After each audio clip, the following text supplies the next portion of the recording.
Live from the campus of Westfield State University, this is 89.5 FM, WSKB, Westfield. Support for the community programming of WSKB is provided by Westfield Bank. For more than 160 years, Westfield Bank has been an important community presence and commercial leader in the Pioneer Valley, with convenient full banking services in Westfield, West Springfield, East Longmeadow, Agawam, Feeding Hills, Springfield, Southwick, as well as Enfield and Granby, Connecticut. Visit us on the web at westfieldbank.org.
Good morning, Westfield. It is 6:01. You're listening to WSKB 89.5 FM radio for the Westfield masses and WCPC cable channel 15.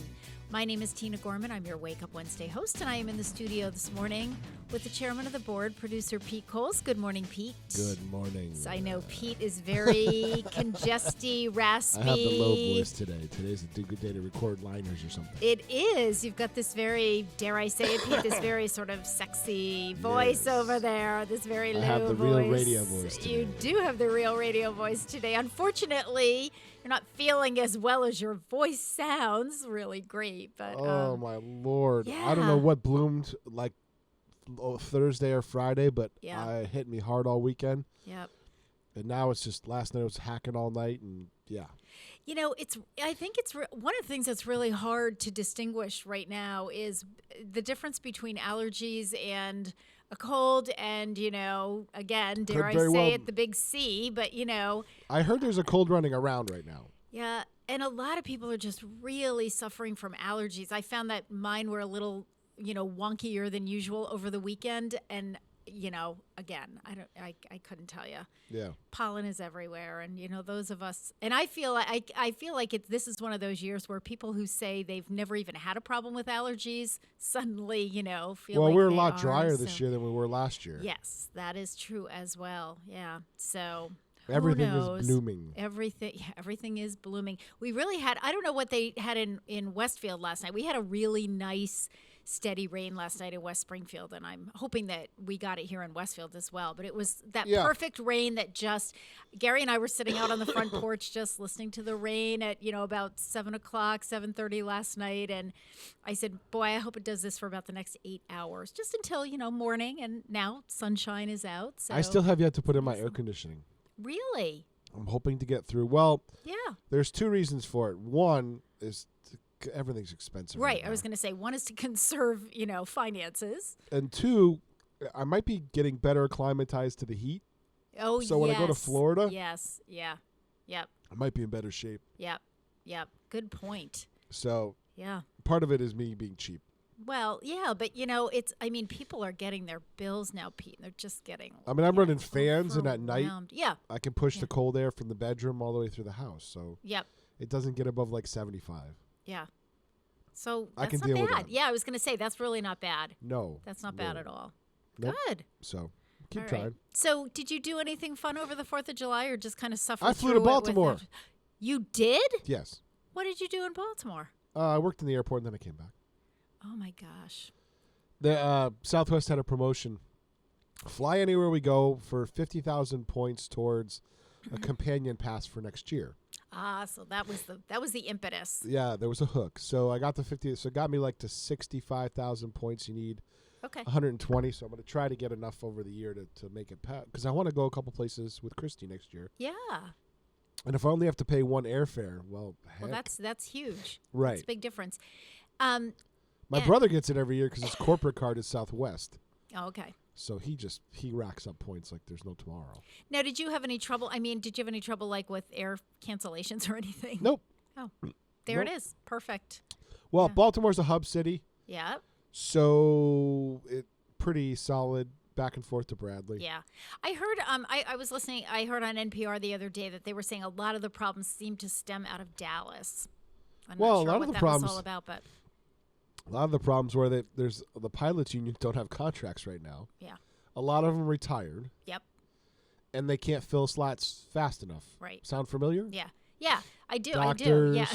I was going to say restaurant the entire workers. healthcare profession. Well, restaurant Yep, workers, mhm. all these jobs, everybody left. Yep. They said, during COVID, the older folks said, screw it. Well, they're absolutely. Right? We lost our nurse that way. You know, she was, Mary Ellen Asher was our nurse prior to COVID. Then COVID hit, so of course everything shut down.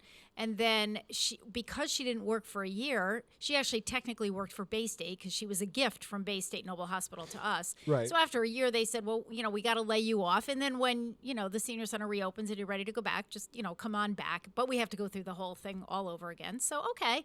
So when we opened, I called her up. I'm like, okay, ready to come back? And she said, yeah, you know what? I've really kind of enjoyed not being working. That's what I mean. Yeah. They wasn't. They said it the vulgar way. Screw it. Yeah. Well, she was, she kind of she went back and forth a lot and really wasn't sure, and then ultimately decided not to. But I understood that. I mean, she was Sure. kind of halfway into retirement anyway. She had actually retired from Trinity, and then when I said, well, we can work something out for 6 hours a week, that was a nice transition. But then By the way, do you have the inside track on Trinity? They closed a ton of. Well, locations. the only inside track I can tell you on Trinity is that Are they going under? No, but I think the word from within the ranks, even 10 months ago, was that they were probably going to be closing down a lot here in Massachusetts and putting their energies into other. They have a much bigger presence in Connecticut. So I don't think anything's shutting down. They had a pretty large there, presence in Western Massachusetts. not nearly as much as in other areas of the country. So that was the word that we heard. So none of this is surprising, although I don't know what else has been shut down recently. I mean, If you hadn't built a senior center, that one up on the north side by the airport, my God, that's a huge building. It That would've been yes, great, I wouldn't know it? that is a huge building. And that surprised me just because of the size of the building. Right. The one in know? Southwick, I get. Yeah. The one on the Southwick Yep. line, I get. That was small. Yep. But the one in Westfield, I was like, wow. Well, what they started doing was closing departments. They eliminated chiropractic. They eliminated, like dermatology, and then it was like boom, Writing boom, on the wall. boom. But yeah, you could kind of see it. So now I think the only thing that Chicopee's they still have, open, I think. Yeah, Chicopee's open. And I then the don't one see in that Springfield by closing. where I grew up. Yes, on Bicentennial. Yep. Yeah, that's Those the are the one I- anchors. Those are the ones that have been there for Chicopee, decades. Chicopee is the Bicentennial, main, too. Chicopee's the main. That is like the main hub. Bicentennial's So- been there since I was a kid. So that's Been 40 there years. Yes, because it was Riverbend initially. Yep. Yeah, it was Yep. before it was Riverbend. It was Medical West. Right. Yep, that's right. It was Medical West first. Yeah, and I think that was the first Medical West. Right.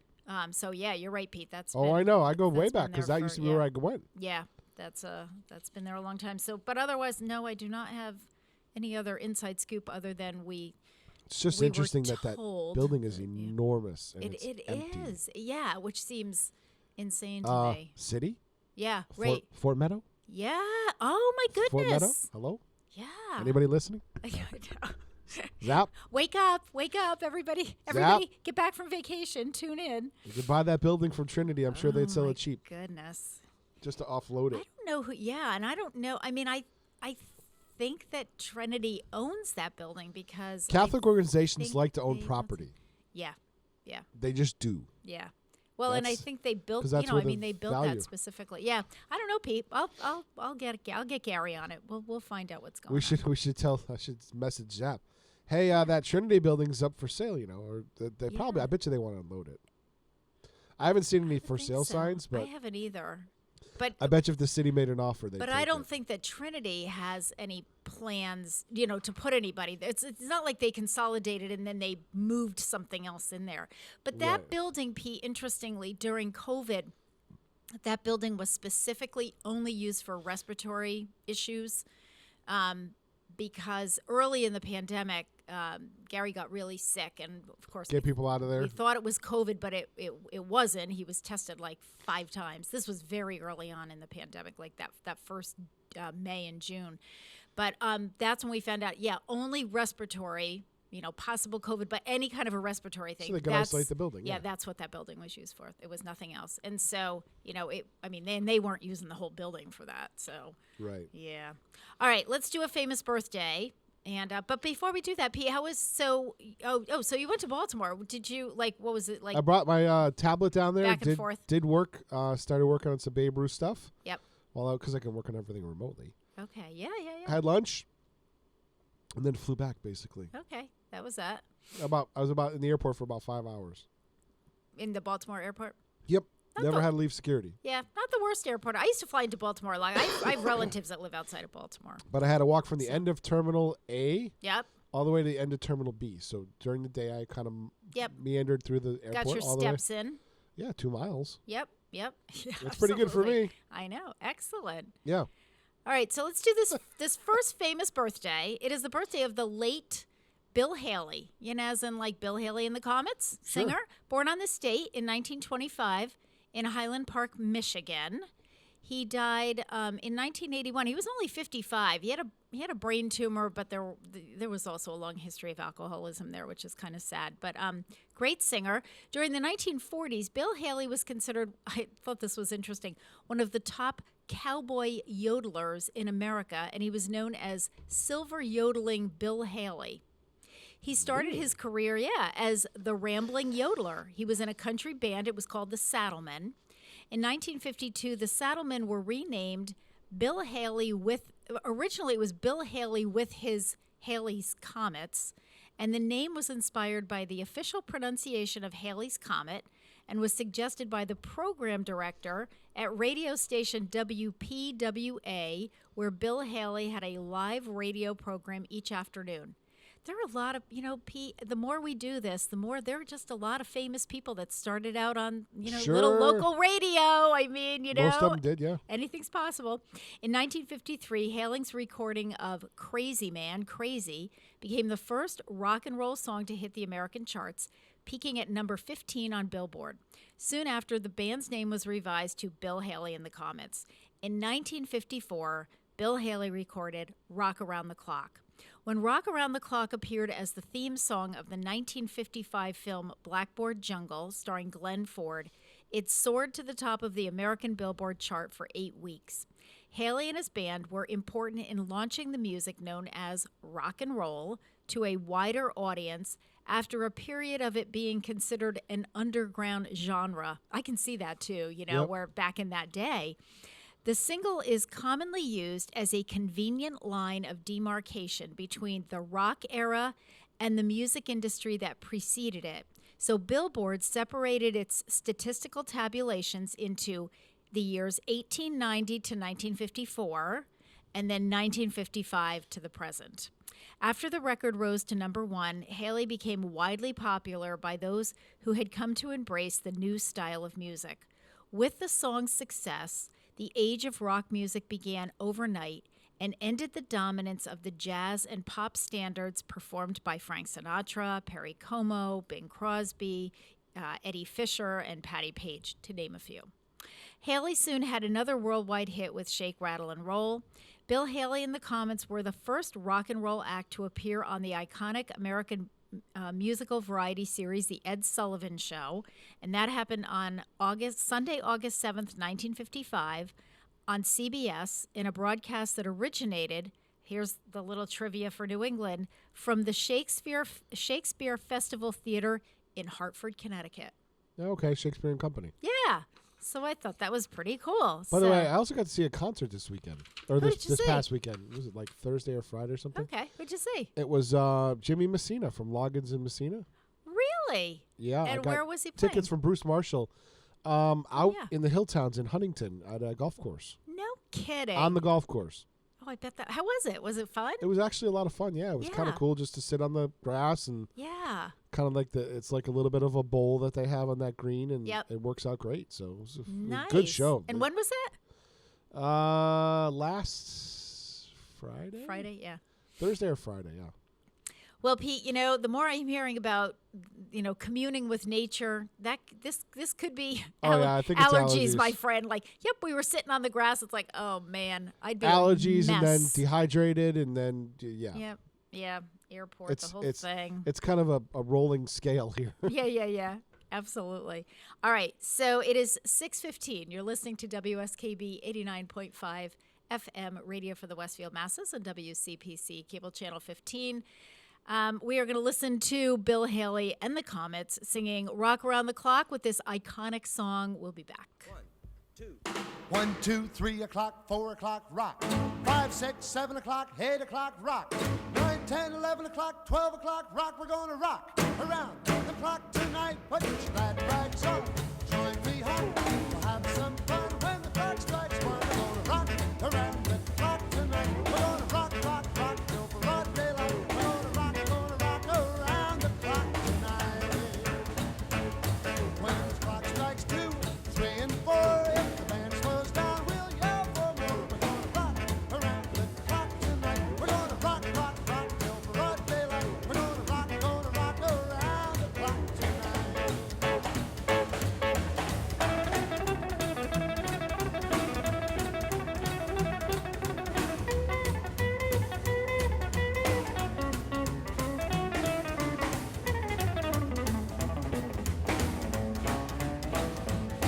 When the chimes ring 5, 6, and 7, we'll be right in 7th heaven. We're gonna rock around the clock tonight. We're gonna rock till broad daylight. We're gonna rock around the clock tonight. Oh, when it's 8, 9, 10, 11, 2, I'll be going strong, and so will you. We're gonna rock around the clock tonight. We're gonna rock till broad daylight. We're gonna rock around the clock tonight.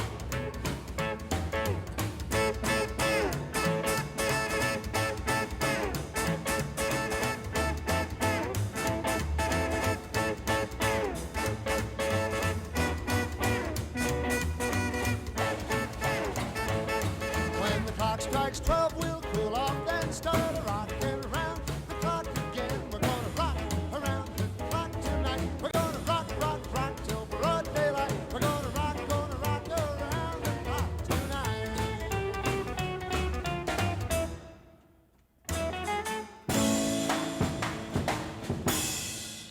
Underwriting for WSKB's community radio programming is brought to you in part by R. Levesque Associates. They are offering landscape architecture, civil engineering, environmental permitting, and land surveying. RLA is a second-generation company devoted to excellence in the planning and design of outdoor spaces. On the web at rlaland.com or at 40 School Street in Westfield. I'm Mark Auerbach. Join me every Friday at 8 a.m. for ArtSpeak, where you'll meet interesting actors, directors, designers, and musicians here in Western New England. Community Radio. 89.5 WSKB. Live from Studio 120 at Westfield Technical Academy, this is WCPC Channel 15 and 89.5 FM, WSKB Westfield. Good morning, Westfield. It is 6:18. You're listening to WSKB 89.5 FM radio for the Westfield Masses and WCPC cable channel 15. My name is Tina Gorman. I'm your Wake Up Wednesday host, and I'm in the studio this morning with the chairman of the board, producer Pete Coles. Good morning again, Pete. Good morning. And since my brain is in such a fog, I need to make a correction. Okay. It was last Wednesday night. Okay. According to the research department, Danny's backing me up. Danny goes, looked on your Facebook page. It was last Wednesday when you posted those pictures. Okay, there you go. Thank And you, it's Dan. Thank Worthington Golf Course. Thank you, alert viewer Danny Nason, for that correction. I was like, my brain's in a fog today. Thank you for backstopping me. There you go. Absolutely. We got your back. He's got you. We've all got your back, Pete. Don't worry about that. Oh, Lord. All righty. July is National Blueberry Month, so let's talk about blueberries for a minute. So blueberries have been consumed for a very long time, more than 13,000 years, according to some reports. But the Native Americans were the first to recognize the versatility of this fruit. They used blueberries for medicinal purposes and as a natural flavoring agent. The Native Americans were using wild blueberries, which have been around for an incredibly long time, but the ones that we eat are different. The blueberries we get in the supermarket are the result of one person's long commitment to cultivating blueberries. Elizabeth White, the daughter of cranberry farmers in New Jersey, wanted to expand her family's business with other crops, particularly blueberries. While studying at Drexel University in Philadelphia, her main interest centered around figuring out how to grow the best blueberries. She eventually partnered with botanist Frederick Coville to cultivate blueberries at her farm. Before these efforts, blueberries could not be grown on any farm, and the only way to have them fresh was to pick them in the wild. Now, blueberries are available in 35 U.S. states and some other regions around the world. British Columbia is the largest blueberry growing region in the world, with Canada coming in third behind the United States and Chile. So, happy National Blueberry Month, and in honor of that, I made a fruit salad the other day and threw a bunch of blueberries in there. They are definitely in season right now, so this is a good time to get them.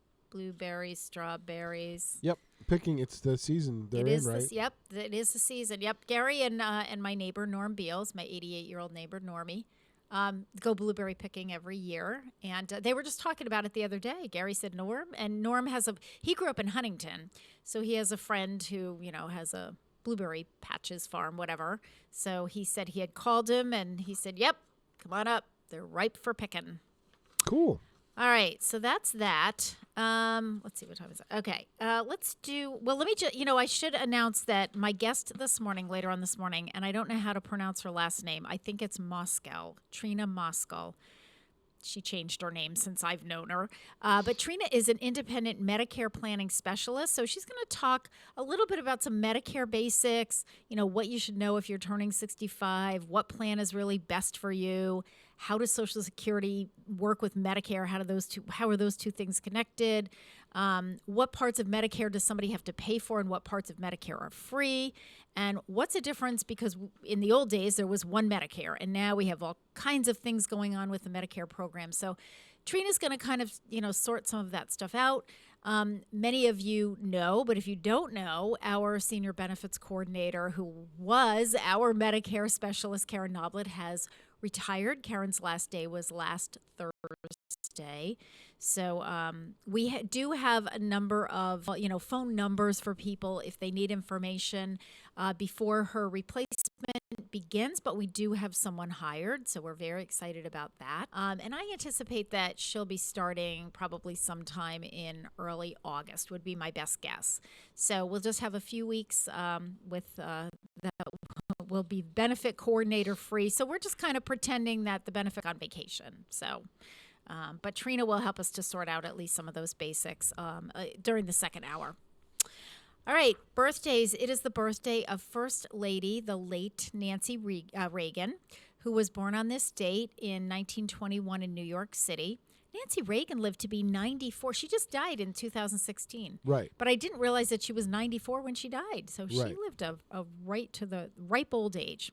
Yep. When the future First Lady was 6, her mother, Edith, a stage actress, married Dr. Loyal Davis, who was a neurosurgeon.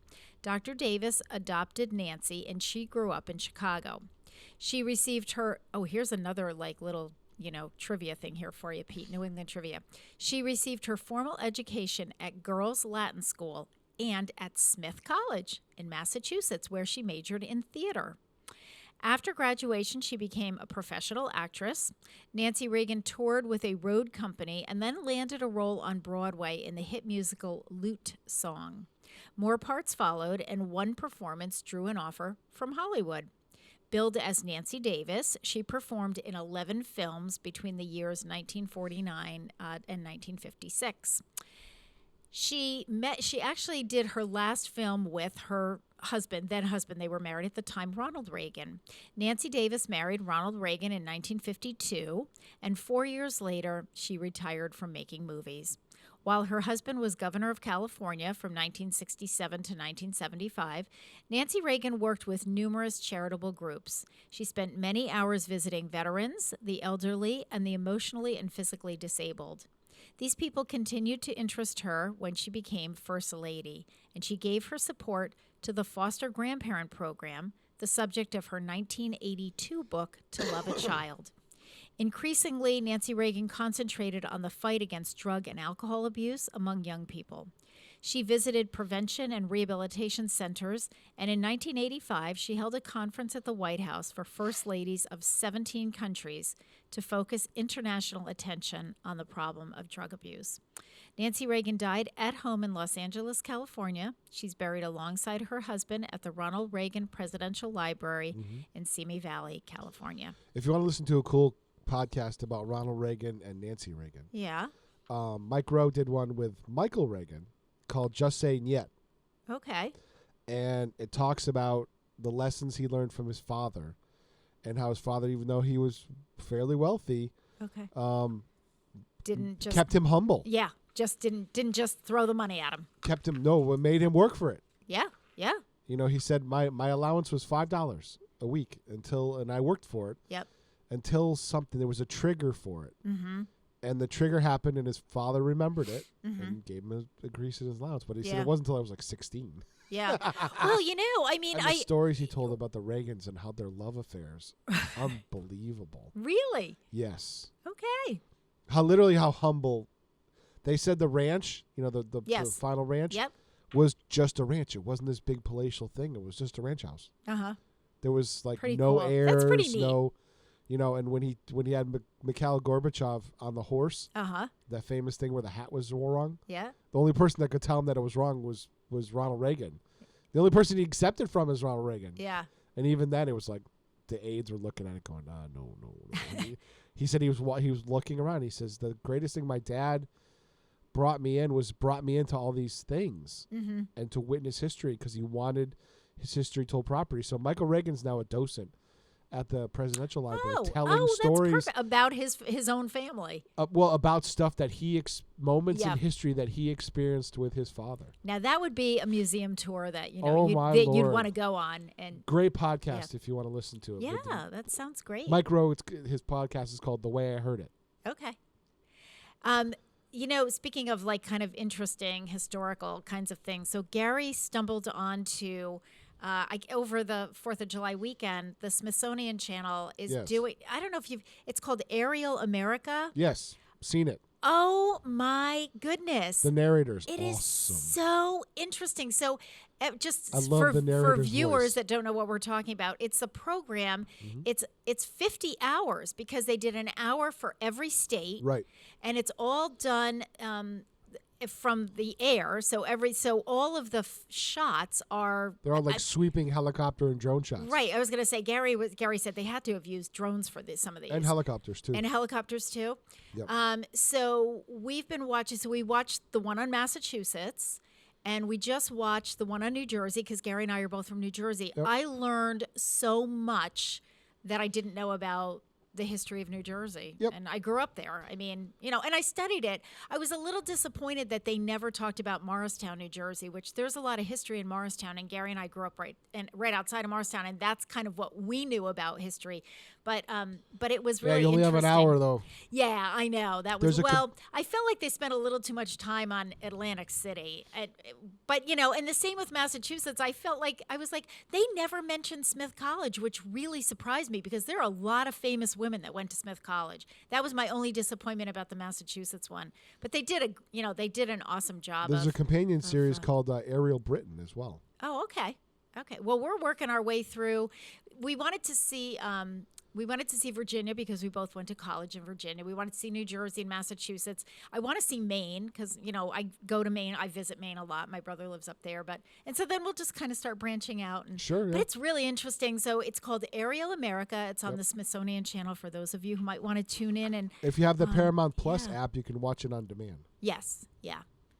All right. And speaking of all this history and politics and so forth, today is also the birthday of George W. Bush, 43rd President of the United States, born on this date in 1946 in New Haven, Connecticut. George Bush is 76 years old today, the eldest of 6 siblings. George W. Bush was born in New Haven while his father was attending Yale University after his father served after service in World War II. The family moved to Midland, Texas, where the senior Bush entered the oil exploration business. George W. Bush spent his formative years there in Texas. George W. graduated from Yale, received a business degree from Harvard, and then returned to Midland, where he too got into the oil business. In Midland, he met and married Laura Welch, a teacher and librarian, and they had twin daughters, Jenna and Barbara. George W. served as governor of Texas from 1995 to 2000. When George W. Bush, at the age of 54, became the 43rd President of the United States, it was only the second time in American history that a president's son went on to the White House. John Quincy Adams, elected the 6th president in 1824, was the son of John Adams, the 2nd president. George W. Bush served as president from 2001 to 2009. He led the country's response to the September 11th terrorist attacks in 2001 and initiated the Iraq War in 2003. Narrowly winning the Electoral College vote in 2000 over Vice President Al Gore in one of the closest and most controversial elections in American history, George W. Bush became the first person since Benjamin Harrison in 1888 to be elected president despite having lost the nationwide popular vote. The George W. Bush administration was focused on compassionate conservatism, which embraced excellence in education, tax relief, and volunteerism among faith-based and community organizations. So happy 76th birthday to George W. Bush. Now, accomplished painter. Really? Oh, yeah. Oh, I didn't know that. Yep. Oh, Pete, you're just full of trivia. Like, what kind of painting does he do? I think he does a lot of landscapes, but he's Okay. a very accomplished painter. Well, that's it. Oh, see? Well, he had something to fall back on in his retirement. And honestly, Do he's also something good friends initially. with Bono. U2, the lead singer. Yeah, I know who Bono is, but I didn't really realize they were buddies. Originally, Bono was a BFFs. critic of Bush, Mm-hmm. and then Bush invited him to the White House to say, "Hey, let's iron this out, figure it out." And they talked, and afterwards they became lifelong friends. You know, I posted about it a little while ago. It's just amazing what communication does. Right. You know, it really is just amazing. Yep. All right, I chose for some of my music this morning. I was listening to my Sirius radio, my 60s, and I heard this song and I said, "Oh yeah, good summer song." So we have a few summer songs. So this one is by Brian Hyland, and it is called "Sealed with a Kiss." You're listening to WSKB 89.5 FM radio for the Westfield Masses and WCPC cable channel 15. We'll be back in just a couple minutes.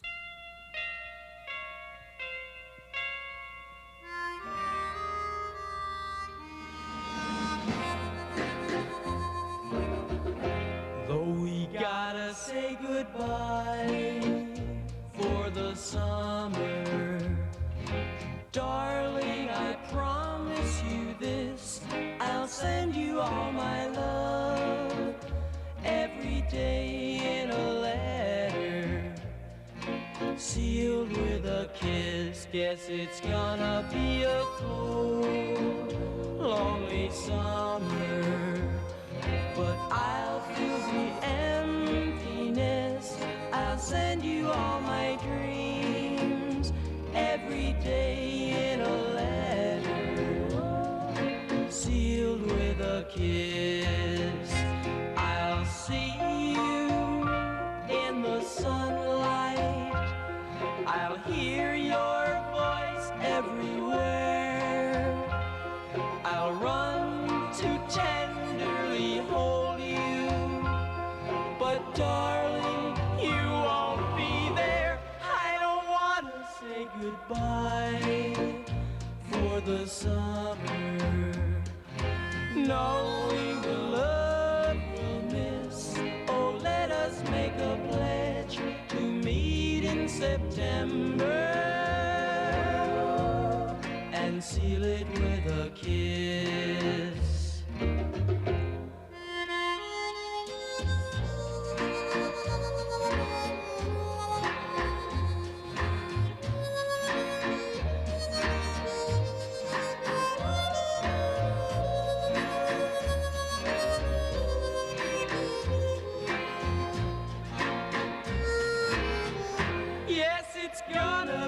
a cold, lonely summer, but I'll fill the emptiness. I'll send you all my love every day in a letter, sealed with a kiss, sealed with a kiss, sealed with a kiss.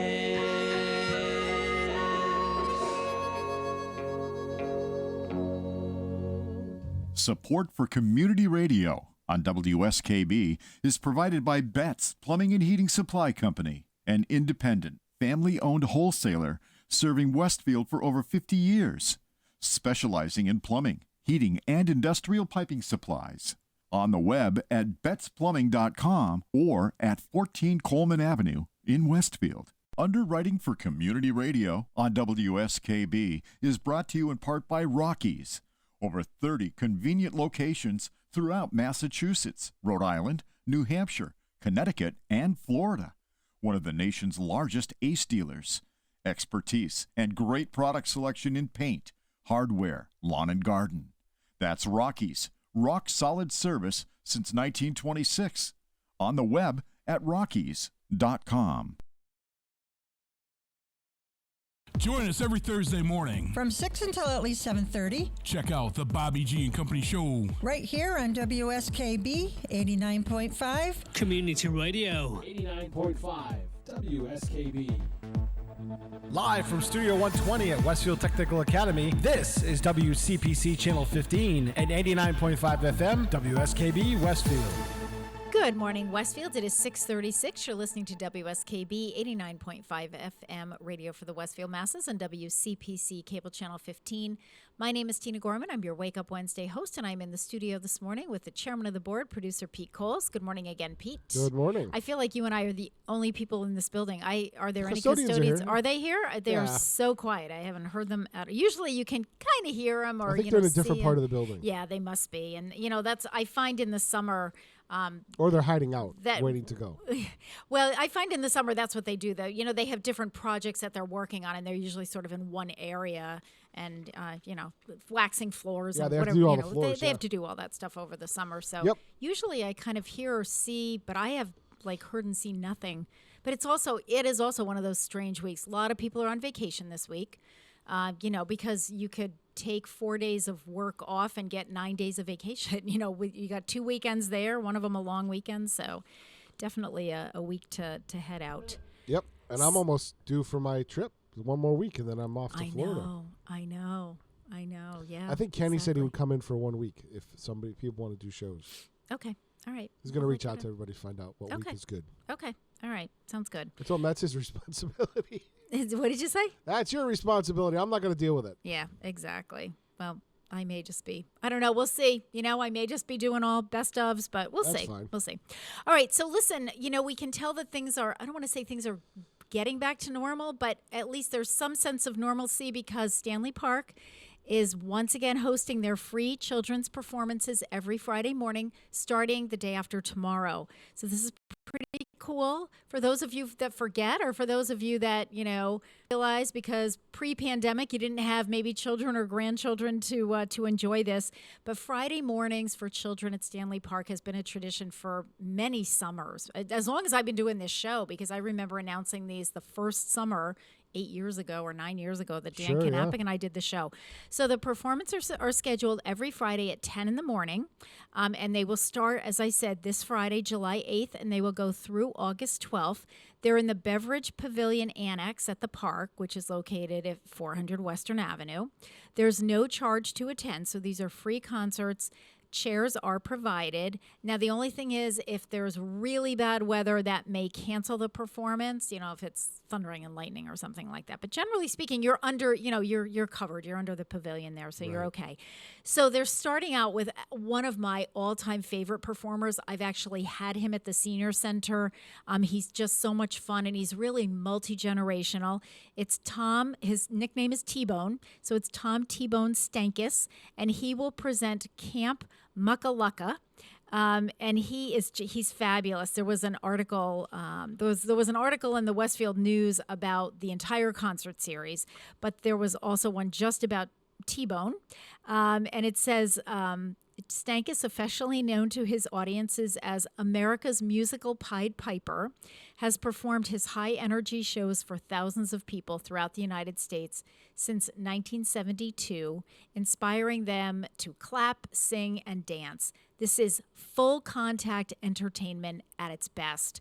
I would highly recommend this if you have children, young children. I would say anything, anywhere between the ages of like 3 and probably 10 would really enjoy this. And you as a parent or a grandparent will love it. He is so interactive, so high energy, so fun. You'll just be laughing, and he's fabulous. He is really, really fabulous. And the fact that it's free. And I think Friday's supposed to be a nice day. I'm pretty sure Most that of the week, I we're think, doing is gonna be okay. nice, yeah. So definitely this Friday, 10 o'clock, Stanley Park. It's outside, so if you are still a little, cautious about going indoors with large crowds, you're going to be outside. It'll be fabulous. I promise you that. So enjoy T-Bone Stankus. And when you see him, tell him Tina Gorman from the Senior Center said hello to him, because he is just a really fun, awesome person. I just saw a headline. Yes. Frasier is coming back on Paramount Plus. They're going to start shooting this fall. Really? Yes. I'm trying to remember how the series ended.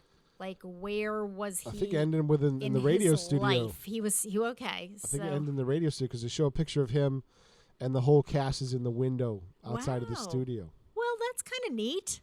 He said he read the script and he cried, and he said it's good. It's good? He liked it? Yes. Okay. The return script. So they're apparently going to start shooting late this fall. So it'll probably be on next year on Paramount Plus. Okay. Very cool. Now, did you, Pete, did you go to see the movie Top Gun? Yes, and I also saw Minions. Okay, and Top Gun good? I've heard good reviews about it. I've heard really great reviews. I loved it. They did. Right. It's long. Yeah. Okay. Be prepared to sit in there for a couple hours. 'Cause Okay. It's like two and a half. Two and a half. Okay. All right. It's long. Okay. Do you know what movie Gary and I watched over the weekend? Minions was a blast, by the way. Minions was good. Just check yourself out for an hour and a half and just laugh. And just have fun. Yes. Because 2 weeks ago, it was the birthday of Erin Brockovich. Yep. And the movie Erin Brockovich was about her, starring Julia Roberts. And in order to prepare for my radio show a few weeks ago, I had watched a few of the film clips. And Gary and I had seen the movie when it first came out, but I said, I gotta watch this again. So I texted Gary a few nights ago and I said, listen, I'm gonna watch the movie Erin Brockovich on demand. It's on demand. And I said, I was watching a few film clips. I know we've seen it before, but that was 25 years ago, Sure. and it's worth a rewatch. And I said, would you like to join me? And so I get a text back, ooh, a date. Okay, let's do it. Oh my gosh, it was a great movie. Yeah. Julia Roberts and Al Finney played the attorney, Ed Mazzy. It was just great. It was. I watched Top Gun the weekend before I went to see Maverick. Yeah. Just to refresh myself. Yep. Well, Top Gun, my family has memorized, so yeah, we're good with that. Okay. But I told Gary, because we were talking about that, and I said everybody that I know that went to see the new, what's it called? Top Gun Maverick. Oh, Top Gun Maverick has said it was great. Not sometimes those sequel-y things they're not really all they're cracked up to be, but no, because they did it right. It's not just a sequel; it's a new story. It's a new story, so good. Set in the Top Gun universe. That's the best sequels. Are new stories set in the framework that was developed by the first movie. Yep. That's why a lot of the Star Trek movies are good. Yeah. Because they're set in the universe. They're new stories. Yeah. Yep. Good. Okay. So listen, on a totally different topic, but also kind of speaking about like emergency stuff. So I read this article, and Pete, you may know about this. So I read this in the Westfield News. I think this was in Monday's paper. Westfield residents can now sign up for smart 911 emergency alerts. You've been able to sign up for it for a long time. It's just hard to get people to sign up for it. Okay, so now I guess there's a big push because, we had a couple of water main breaks in the city. Yep. And Mayor McCabe said a lot of people weren't aware. They were trying to get, the word out there and so forth. So if you want to be aware and you have a smartphone, the city will continue to use print and social media to communicate alerts, but you can sign up for emergency alerts, citywide emergency alerts. They're encouraged to register for, it's called Smart 911 Alerts. This Westfield-specific system, it's managed by the Westfield Emergency Management Agency, will alert the user by telephone, text messaging, email, or a combination thereof. And you can register for it. If you go, the easiest thing to do would be to visit the emergency management page on our city website. And so you would just click on emergency notifications, or you can call the mayor's office if you want more information about this at 572-6201. So that's Smart 911 Emergency Alerts. And that way, if there's anything citywide that's going on, closures, water main breaks, things like that, streets closed, I guess, anything big, Hey, you would be alerted. You want to do a true date night with Gary? Go ahead. The Northfield Drive-In is running Top Gun Maverick as their double feature along with The Lost City with Sandra Bullock. Oh, yeah. This weekend, Friday and Saturday, the 8th and 9th. So the first movie in the set is Top Gun Maverick. And where is that? Northfield, Massachusetts. It's on the. Oh, yeah, I know where it is. It's north of Greenfield, right? Or right. It's north, It's on the Massachusetts-New Hampshire border. I've been there before. Okay. It's a beautiful little drive-in theater. Okay. And you can grab dinner in Greenfield on the way up. Do you have to make a reservation, or is no? Okay, you can just Nope. drive up there. All right, $13 for adults, $7 for youth, and free children 3 and under. All right, I'll check it out, and we'll check out the weather. If the weather's going to be nice, how cool would that be? Yep. Drive-in movie. The last drive-in, I think remember, the last drive-in that I saw was either Grease or I saw Jaws 2 at the drive-in. So we're talking back in the 70s. Yeah, cash only. That's cash only Cash deal. only. Yep, yeah, that's fine. Do you remember the movie Cider House Rules? Yes. That Northfield Drive-In was the movie theater the drive-in that they used for that movie. Oh, no kidding. Yes. Oh, how cool. Yep. How cool. All right, let's do one more announcement. Bruce, Pete, you had talked before about you got tickets to that concert from Bruce Marshall. Yes. So let's talk a little bit about Bruce Marshall with his classic cars. Gather on Tuesdays at Hampton Ponds Plaza in Westfield at 5 o'clock until dusk for Cruisin' with Bruce Marshall. Absolutely. They do a weekly 50-50 raffle. Oh, and by the way, speaking of 50-50 raffles, our 50-50 raffle ended at the end of June. Remember, we were doing this month-long 50-50 raffle for it was a fundraiser for the Friends Group. So in total, we raised $1,288. So the split was the winner got $644 and the Friends Group got $644. So that was really great. We thank everybody who participated. And the winner was one of our regular seniors, Kevin Nutting, was the winner of our 50-50 raffle. So he was very excited because Kevin needs a couple of new tires for his car. And guess what? He just figured out how to pay for them. So he was pretty excited about that. And then we also had 3 winners we had 3 $25 gift cards to Dunkin'. Karen Webb, do you remember Karen Webb, who used to work at United Bank? I feel like half of Westfield knew Karen. She was a winner. Carol Houseman won, and John Prince. So we had those 3 winners. So thank you to everybody who participated, and a big shout out to Sandra Fisher, my greeter, who sold about 99.9% of those 50-50 tickets. And she's been selling the Friends of the Westfield Senior Center t-shirts for us and the Westfield Black Squirrel mugs for us. So all of that goes to the Friends Group. And so we really appreciate everybody supporting that because the Friends Group has just been phenomenal about helping to provide us. Well, first of all, as people know, they furnished the entire senior center and are prepared, by the way, to furnish the upstairs when we do the renovation project. They'll be furnishing 3 new offices upstairs and, have just done a lot with helping out, especially during the pandemic. So all right, it is now 6:48. I'm behind schedule.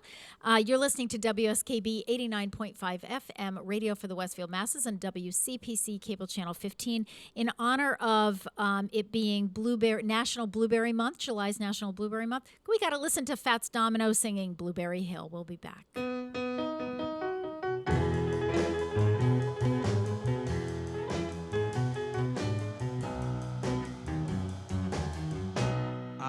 Found my thrill on Blueberry Hill, on Blueberry Hill. When I found you, the moon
sweet melody.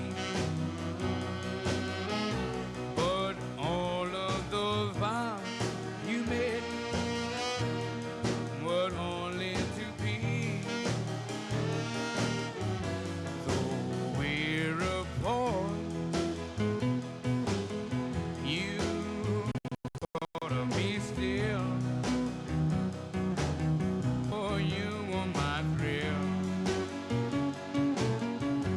on Blueberry Hill.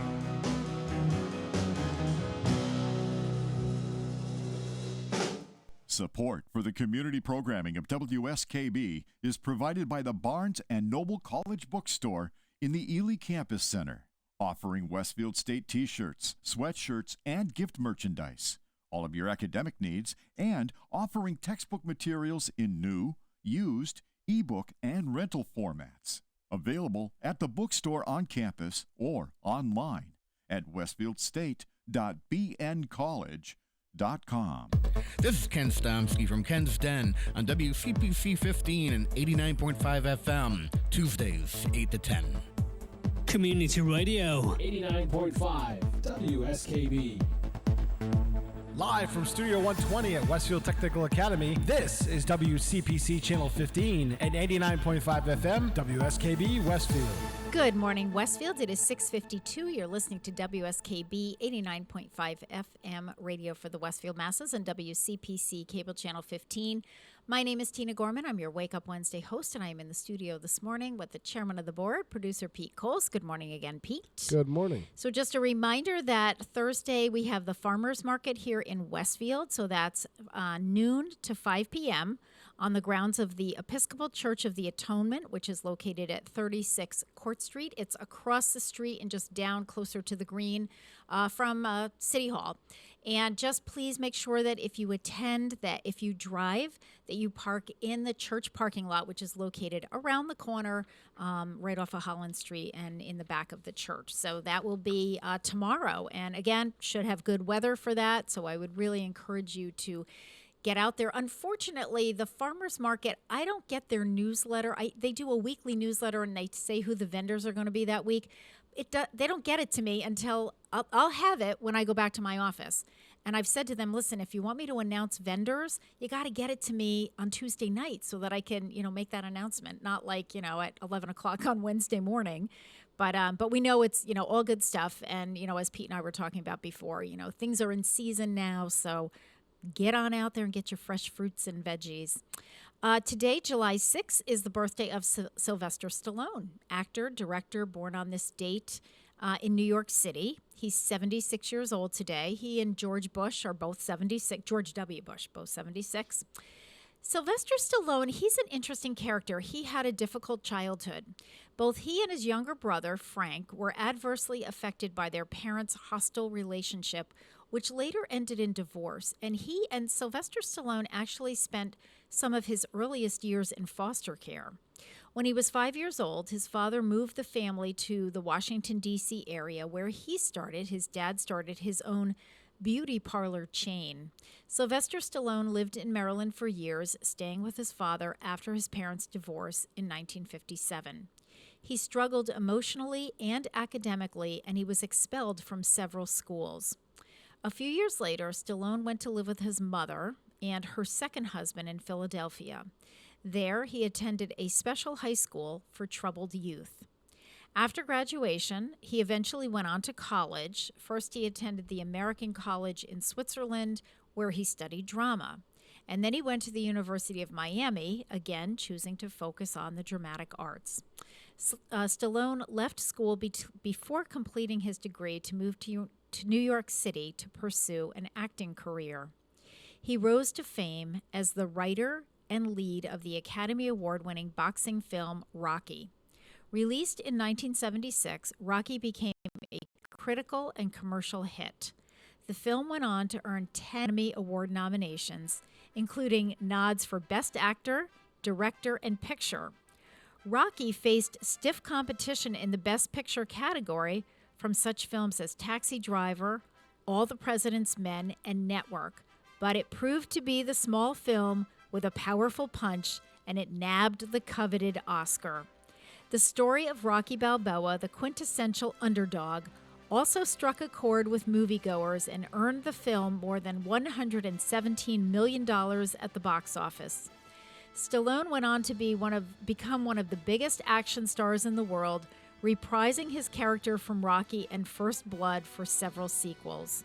Following a mid-career decline, Sylvester Stallone rediscovered box office success with The Expendables in 2010 and earned critical acclaim for reviving the Rocky franchise with Creed in 2015, garnering his first Golden Globe win and another Oscar nomination. So thank you for that music.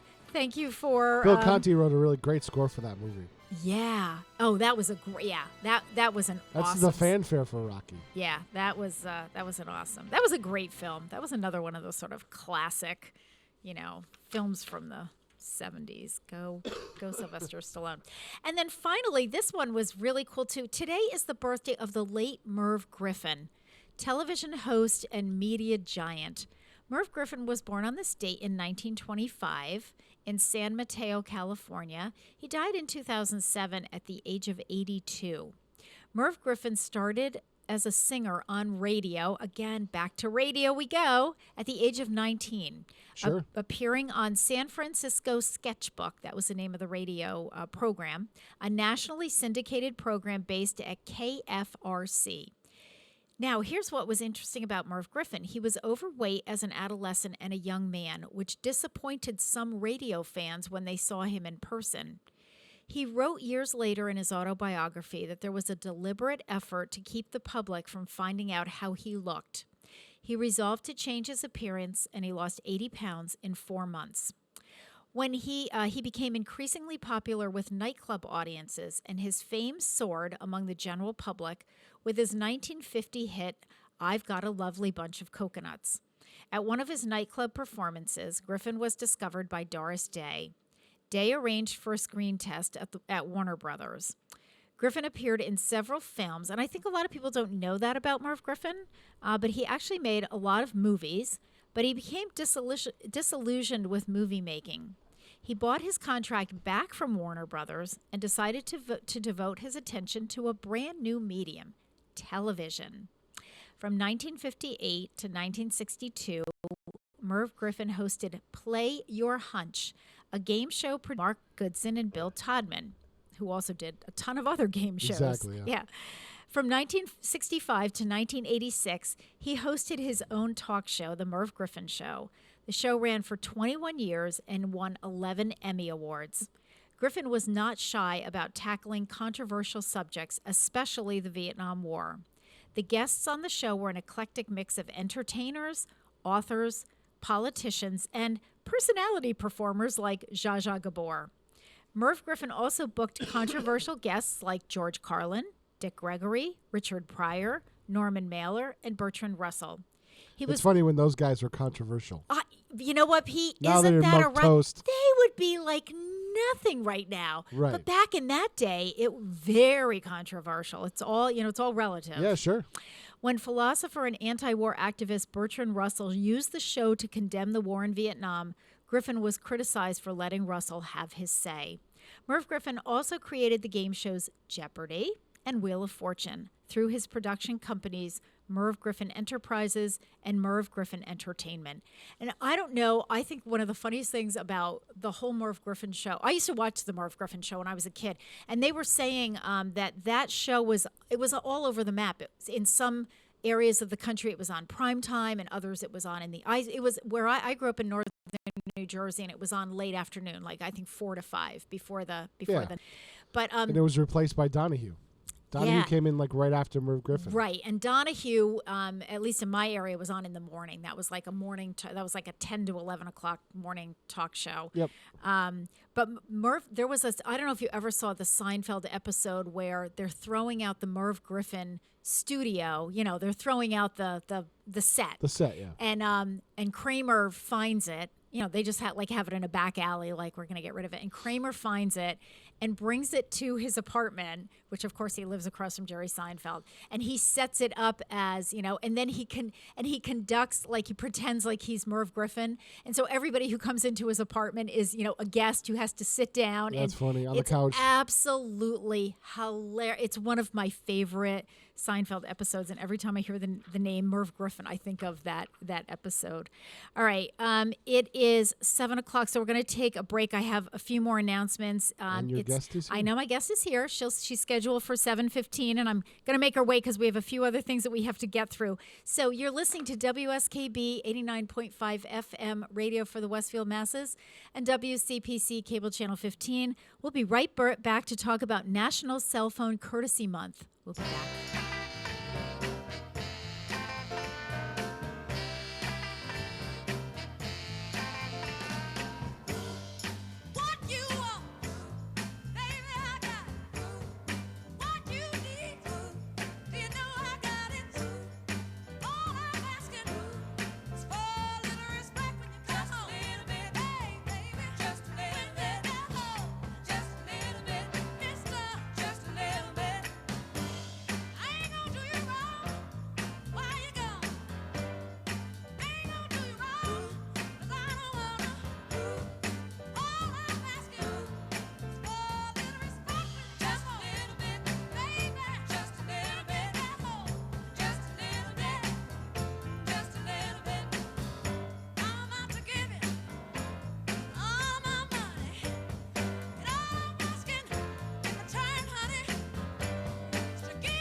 Support for community radio on WSKB is provided by Betts Plumbing and Heating Supply Company, an independent, family-owned wholesaler serving Westfield for over 50 years, specializing in plumbing, heating, and industrial piping supplies.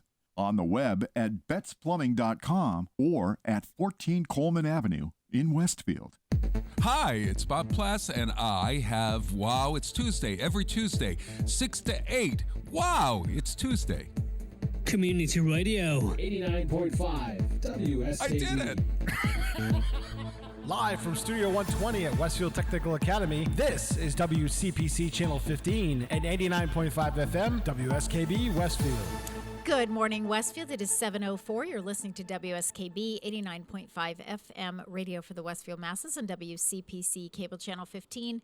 My name is Tina Gorman. I'm your Wake Up Wednesday host, and I'm in the studio this morning with the chairman of the board, producer Pete Coles. Good morning again, Pete. Good morning. So last week we had to do a best of show because the staff was having its going away pancake, our snow day going away pancake breakfast for Karen Noblet, because snow days when we're closed, our kitchen crew used to make us pancakes and have a big blueberry pancake breakfast. So we did that in honor of Karen. Yeah, it was really a lot of fun. So what you don't know is that in the meantime, our July Voice of Experience newsletter came out. So please make sure you get a copy. The big event this month is we are doing our first indoor party since the pandemic broke in March of 2020. We're calling it our Summer Sizzle and Float Party. We're going to hold it on Thursday, July 21st. Our sizzling summer entertainment will begin at 11 o'clock. We're going to feature local favorites Dave Colucci and Richie Mitnick, who were at our June party outside, and the parking lot was rocking, so we asked them to come and do a performance inside. Tickets are $5. On the menu is Yankee pot roast and gravy, mashed potatoes and mixed vegetables, and the dessert is like one of our favorites. We haven't done this in a long time. We're going to have root beer floats. So this is going to be a great time. You have to have tickets. You have to purchase your tickets in advance. And the reason I'm making a big stinking deal about it today is because the tickets go on sale this morning at 9 o'clock at the Senior Center. And they're going to go fast. Mary Lou and I will be there. We anticipate that they will be going fast because we still have room capacity, so we can't have quite as many people as we had prior to the pandemic, but we'll have a nice crowd. We're really looking forward to it, but if you're interested in that, and you can get tickets for up to 4 people. So, but we need to have names and phone numbers for all the people that you're getting tickets for. So if you are getting tickets for someone else, please bring a list with you, and so you know that we can do that. So that starts this morning at 9 o'clock. All right, it is National Cell Phone Courtesy Month, and I really did want to spend a couple of minutes talking about this because we all need to be reminded. During the month of July, during National Cell Phone Courtesy Month, it encourages us to evaluate our cellular habits and consider others before we reach for our phone. Our phones have become an integral part of our lives. We schedule events, we organize shopping lists, we order birthday presents, and communicate all from this one small device. Phone courtesy has always been in fashion, but when they became smart, it seems we all lost a few brain cells. The month strives to bring polite phone usage back in style. When we put the people around us before our mobile devices, we strengthen our relationships. Our phones are tools. They shouldn't replace every social context in our lives. Practice a little courtesy and gain improved relationships everywhere you go. Encourage your friends and families to join you throughout the month. So here you go, folks. 7 easy rules of mobile phone etiquette. 1, silence the phone whenever you're spending time with someone. That includes work, a meal, meeting, or with family. If you're attending a performance or playing bingo at the senior center, turn the phone off. There are exceptions to this rule, of course, for medical professionals or other expectant emergency situations. We understand that. But by and large, silence your phone. Number 2, hidden phones are forgotten phones. We pay attention to the people in the room, the performance, or the meeting. It's also a signal to the people we are with that they are important to us. There are, like in my house, there are no phones at the dinner table. Like, leave your phone in the other room. You know, when we're having dinner and having a conversation, your phone doesn't need to be there. You don't need to check every time it buzzes or you get a text message. You can do that later. Step away if you do need to take a call. No one needs to hear your conversation while trying to enjoy a meal at a restaurant or at home, or I would add shopping in a department store, which I've heard entire conversations, at TJ Maxx while I'm trying to pick out a new shirt. Shh. Monitor the volume of your voice. Even when you step away, voices carry, so be aware of that. Number 5, pause before sending emails, texts, or social media posts. Consider the content, especially if you're posting in haste. Sometimes the need to ask will be all the answers that you need before deleting the comment or the text. Ask yourself the following questions before you push send. Will I regret sending this later? Am I angry? Will this hurt someone? Is it appropriate? Or will this affect my job or my relationship? So before you send it, think about it. Number 6, don't use your phone in drive. Many states prohibit cellular use or limit it to hands-free only, Massachusetts being one of them. Any message can wait until you arrive at your destination. If it's truly urgent, pull over to a safe stopping area to receive the message or to respond to a call. And number 7, don't let your mobile device become a social hindrance. We often look to our phone for social engagement when we don't know what else to do. Meet new people when you're in a new circle of people and begin networking with the people near you. Expand your social circle face to face and broaden the world around you. Because how many times have I gone to a restaurant and seen a group of friends or a family sitting around a table and everyone's on their cell phone texting somebody else? It's like you're not even, why are you even with these people? There's no social interaction. So all of those things, 7 easy mobile phone etiquette rules, and there you have it. It is 7:10. You're listening to WSKB 89.5 FM radio for the Westfield masses and WCPC cable channel 15. So in honor of National Cell Phone Courtesy Month, I found a great Lady Gaga song. It's called Telephone. Let's listen.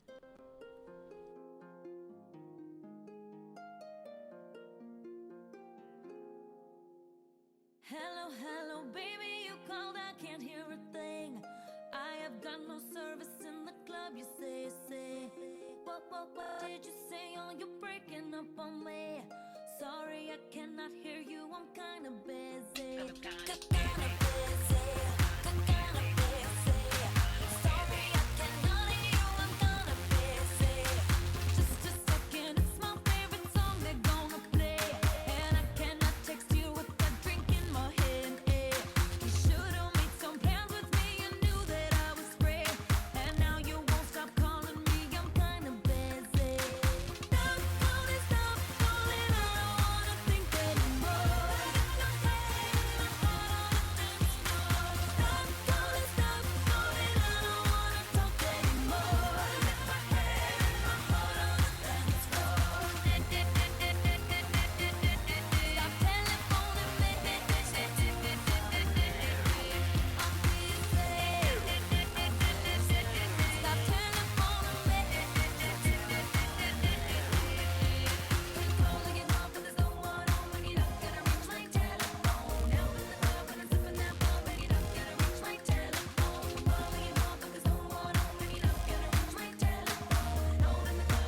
me.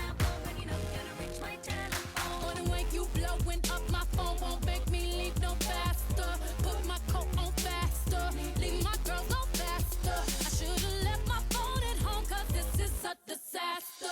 Calling like a collector, sorry I cannot answer. Not that I don't like you, I'm just at a party. And I am sick and tired of my phone ringing. Sometimes I feel like I live in Grand Central Station. Tonight I'm not taking no calls, cause I'll be dancing. Tonight I'm not taking no calls, cause I'll be dancing. Stop calling, I don't wanna think anymore. Stop calling, I don't wanna talk anymore. Stop calling, I don't wanna think anymore.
Underwriting for the community programming of WSKB is provided by the Boys and Girls Club of Greater Westfield, serving the youth of the Whip City and surrounding communities since 1969. For more information on the Great Futures Club for ages 3 to 5, happening weekdays, and the Club Teen Center for ages 11 and older, weekdays from 6:30 till 8 p.m., go online at bcgwestfield.org or visit the club at 28 West Silver Street. The Boys and Girls Club of Greater Westfield, Great futures start here. Hi, this is Harry Rock, host of Rock on Westfield every fourth Wednesday at 8 a.m. Tune in for my view of this place I call home. Community Radio. 89.5 WSKB. Live from Studio 120 at Westfield Technical Academy, this is WCPC Channel 15 and 89.5 FM WSKB Westfield. Good morning, Westfield. It is 7:15. You're listening to WSKB 89.5 FM radio for the Westfield masses on WCPC Cable Channel 15. My name is Tina Gorman. I'm your Wake Up Wednesday host. And in the studio, of course, we have the chairman of the board, producer Pete Coles. Good morning again, Pete. Good morning. So now you can rest your voice because our guest is with us. This is Trina Moskal. She is an independent Medicare planning specialist. Welcome to the show, Trina. Thank you for having me, Tina. Trina and I go way back. So but we haven't seen each other since pre-pandemic. So yeah, I think it was probably around 2018, 2019, something Very like good, that. yes. Yeah, so it's been a while. Pete was asking me, and I know we're going to talk a little bit about your background, and you had worked for Trinity for a number of years. And Pete was saying to me this morning, because of course my husband Gary used to work for Trinity, he's like, "What's going on with Trinity? They're closing everything all over the place." Yeah. And I said, "Yeah, that seems to be the trend," but I think we kind of saw that coming. It was a wonderful place to work. I worked for Mercy Continuing Care Network, and that's how we connected. Yeah, that's how we connected. And your husband's initially. my chiropractor. Yeah, exactly. So Trina, let's this is the first time you've been on the show. The first time I've been on the TV show. Right, you were on the radio show. I was on the radio thought show you were on the multiple radio times. show. Okay, all right. So let's talk about, because it's been a while, and let's reintroduce you to our viewing public. Talk a little bit about your background. Where are you from? Where, did you grow up in this area or someplace else? And your education and your job, and because we got to kind of get to where you are now. But you've got a pretty impressive background, so let's talk about that. Yes, so I am local. I'm a native to Ludlow.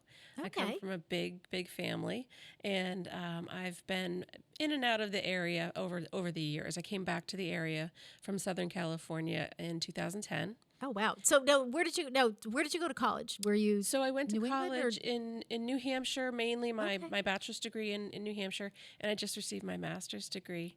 I graduated in 2021. Yes. Oh my gosh, congratulations. Now, where'd you get your master's? Baypath. At Baypath. So and what is it in?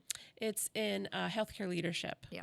Perfect. Yeah. Oh my gosh, that's congratulations. Thank you. Huge accomplishment. Yes, I was one of the unfortunate ones who sat in my backyard with my cap and gown on, virtually having my graduation. Oh, no. But that's okay. Yeah. It's Oh, okay. my goodness. It's still a degree, and it's still a huge accomplishment. It's a huge accomplishment. Did you do the whole thing online, or when you started, were you in person, or what happened there? The whole thing was online. So it really didn't have much of an impact. Yeah. COVID didn't have much of an impact. Okay.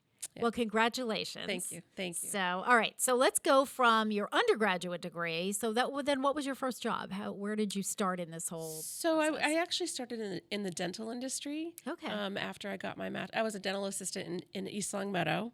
Okay. And decided, this is something else. I want to explore outside of Western Mass. So I moved to Boston, got my degree, and then got into dental sales. And I did that for 10 years, 15 years. In the Boston area? It was wonderful. I was all over the country. I traveled 90% of the and Oh, wow. Yeah. And how'd you like that? I loved it. I'm a little burnt out now, but I loved it. And at the last part of my career in the dental industry, I had an international role. Wow. So I was living in California, and I had an international sales role, product management. So I had to go to Europe and all over. It was wonderful. So what was your favorite place that you traveled to in Europe? What would you say? Gosh. I really love Germany. I was in Germany a lot because a lot of the dental industry does exist in Germany. Okay. A lot of the manufacturers. Okay. So I think one of my favorite trips was to a facility where right on the Rhine River near the Black Forest. Oh my gosh, that must have been beautiful. It was wonderful. Oh my goodness. Yeah. Wow. Okay. So then what? I mean, this sounds like why would you stop doing this? Right. Well, like I said, I got a little burnt out about travel. Yeah. And I really didn't feel like California was a good fit. I was in Southern California, and I just felt like, I needed my New Englanders. I needed to come back to New England. So I ended up coming back, and I really took my love of very close to my grandparents, my love of senior citizens, that demographic. I love old people, I guess, if you want to call it that. And I wanted to really put that into my career. So Okay. I really took my sales and marketing background and parlayed it into a career in home health and hospice. So I was very lucky. I was able to transition into something that was closer to my heart. So what were you doing initially with which hospice program are you working in? So I was with JGS. Okay, right. Yeah, Okay. so I was the hospice volunteer and a community liaison for a long time. Okay. And then I transitioned over to Mercy, and that's when I met you. Okay. And the continuing care coordinator. Okay. So that's when we met and we were on the radio together. Now, did you do anything with PACE? Yes. That's okay. That's what I thought. I had a All few right. roles at Mercy. Yeah. So I started with PACE, and I absolutely loved the model. Yeah. It's a wonderful program, and Yep. but I was able to kind of move up in the ranks a little bit and got into the marketing piece a little more. Okay, and then so you were with Mercy, Mercy, and then that transitioned into Trinity. Yeah, I moved over to Cooley in 2018, and again, I had an opportunity to grow. Yeah. And I think that's kind of when the Trinity change happened. Yep, started moving. Right So around what then. were you doing? So that was Cooley Dickinson? So I was at Cooley Dickinson VNA and Hospice, and I was their director of business development. Wow. So what does a director of business development do? Well, a lot. And I also had a community engagement piece and an employee engagement piece. So I was really all over the place, which I loved because I met a lot of people at the hospital. I met people at Mass General in Boston. I was able to engage with the staff. I was able to engage with the community. So, and during COVID, my job unfortunately was eliminated during COVID, but during the time that I was in the role during COVID, really the only thing that I could do was the engagement piece. Mm-hmm. So I made sure that the people that were donating the food to the hospital, to the nurses, were also donating lunches to our staff because we were off-site, so we were often forgotten. Yeah. The Yankee candles that were delivered and donated to the staff at the hospital, I made sure they came to the VNA, that kind of thing. Yep. And one of the things that I just absolutely loved that we did for the community was I also oversaw the hospice shop.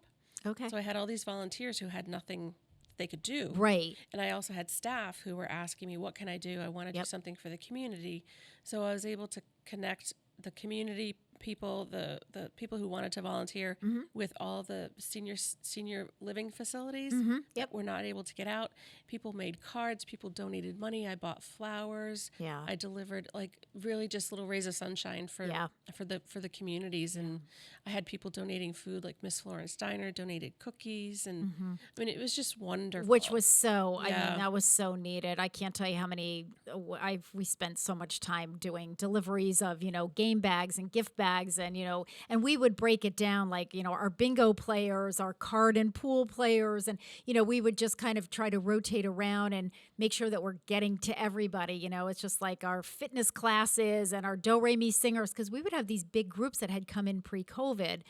And they all had sort of their own flavor. We did, I think my staff did about 2,000 telephone reassurance calls in, that year and a half period of just checking in with people. And some people, we were calling a lot more often. And then some people were okay. We were trying to figure out who's got family close by, but we had people that had family on all parts of the earth that they couldn't see. Holidays, oh my goodness, just there was so much to be done. So it's just so great that people came together, and the people that could do that, your volunteers and your staff, the same thing. I said to my staff, week one, it's all right, throw your job descriptions out the window because they're kind of useless, to a certain extent. We just had to regroup, and then it was kind of an assignment of you'll do this and you'll do that, and somebody would say, well, I want to do okay, yep, good, you're doing that, so sounds like you were doing a lot of the same kinds of things. Yeah, I think everyone just felt so helpless. Yeah.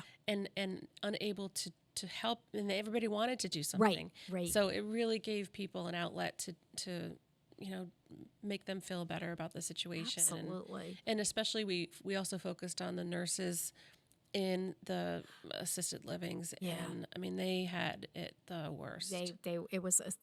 Those were scary places and scary times. Really scary, for sure. And it's amazing. We think about it now, and it's seems like it's so far in the distance, right? Or so far in the past. I know, but it's not. But it's not. It's not over, gang, but certainly a lot better than it was. And, I think everybody kind of looks back on those first several months, what we didn't know about COVID and, what we know now, but then we didn't. I mean, every time you touch something, I felt like we were spraying and disinfecting and, we weren't sure how it was spreading. And so, oh my goodness, it just, it seems like it was a world away, but just an amazing thing. So you came out of that, but in the course of all of that, your job was eliminated. Is that what happened? It was eliminated. So I was very fortunate that I was able to just focus on my school and getting my degree.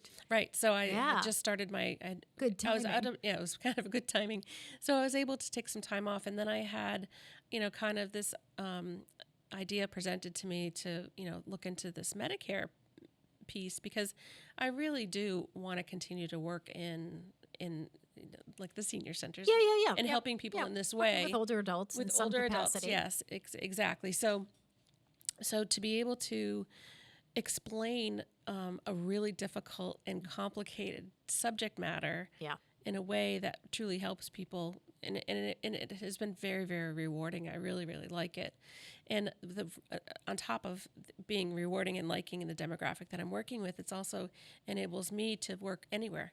So now in a remote community, I mean, and I'm licensed all over the country. Okay. So I'm able to really work with anybody. Okay. It's not just. So, so tell us about what is the licensing process? What is that all about? Like, what does that mean? So it sounds like that's something that we need to know. Like, that's a good thing. You're licensed to do this. Yes. What is that process like, Trina? So when I finished my degree in 2021, I was in the mode of studying anyway. So I figured let's just keep going. So I went back and got my life and health license. So I have a life and health producer license. That's a national thing. It's through NEPR.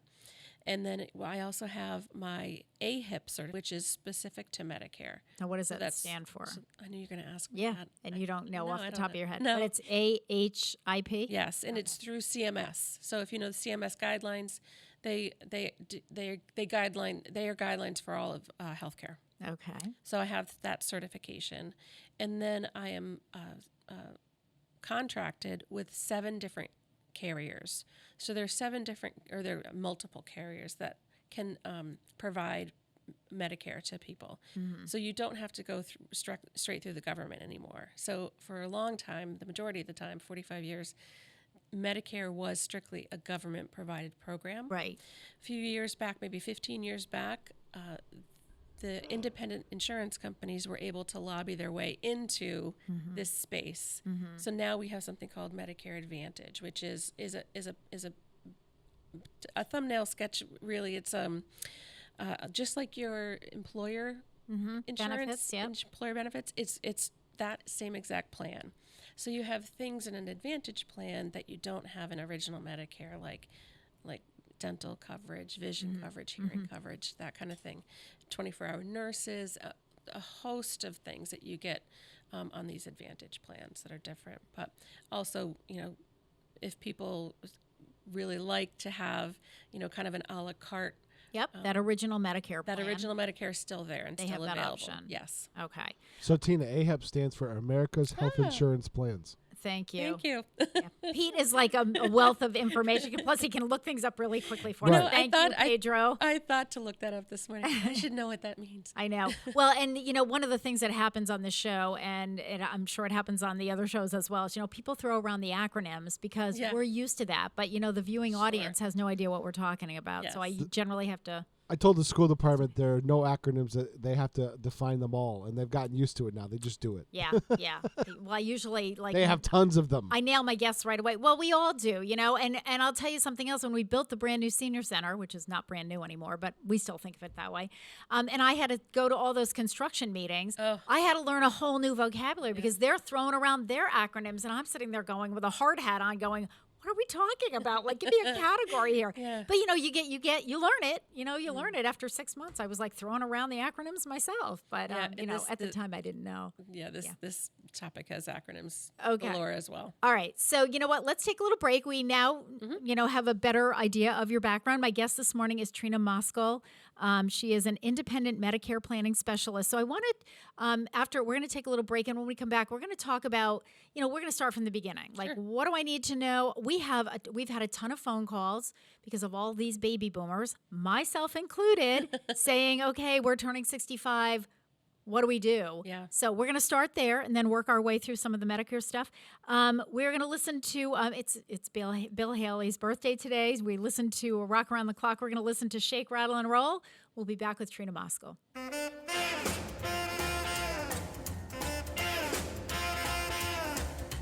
Get out in that kitchen and rattle those pots and pans. Get out in that kitchen and rattle those pots and pans. Well, roll my breakfast, 'cause I'm a hungry man.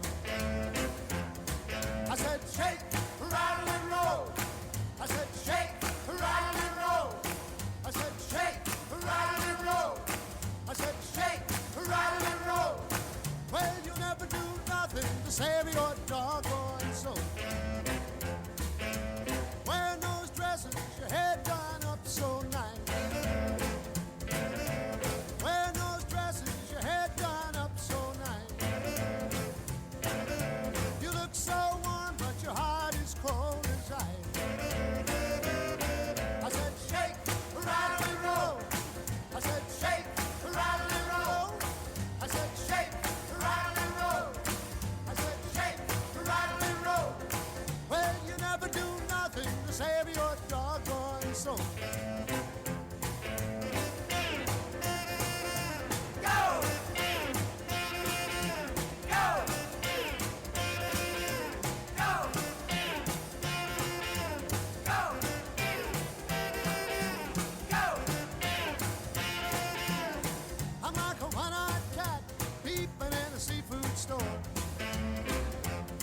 I'm like a one-eyed cat peeping in a seafood store.